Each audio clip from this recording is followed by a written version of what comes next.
Hello friends, good morning everyone. नमस्कार। आप समस्त को बहुत बहुत बहुत स्वागत आमर मिनी ब्लॉग के। और फ्रेंड्स मुझा बाहरी छे आमर बाबू के देखी जाबार लगी हॉस्टेल के। आप तो समस्ते जाइन छन बाबू आमर हॉस्टेल रोचे। आटा बहुत दिन है मोर किसी भल से वीडियो माने भी ना आसबार आ मोर मन तो फ्रेंड्स भल नहीं थे। आप समस्ते ब्लॉग रे देखिक जानी भी सही छन आगरू। बाकी आप समस्त बहुत सारा भल पाइबा पाई लगी मुझे आज का फेन पारे कैमरा सामना के आसिक आप कथा होचे। मोर मन आज का खुश लगुचे। बाबू आमल कॉल भी करुचे ऑफिस के जाकरी तो तार संगे कथबार्ता होकर मोर मन भल लगुचे। तो से आप समस्त को बहुत बहुत बहुत धन्यवाद। आप सपोर्ट भल पाइबा लगी बोली आज का मुझे फेन पारे कैमरा धरिकी आप कथा हो पारे।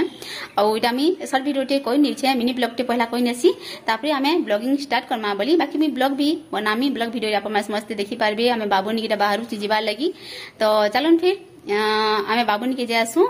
आउ जदि ही पारबा तो मी वीडियो टिके कर्मी निहाती भाव कर्मी बोली भावुचे। आप समस्ते कंटिन्यू रहन जोड़ी रहन आम चैनल रे।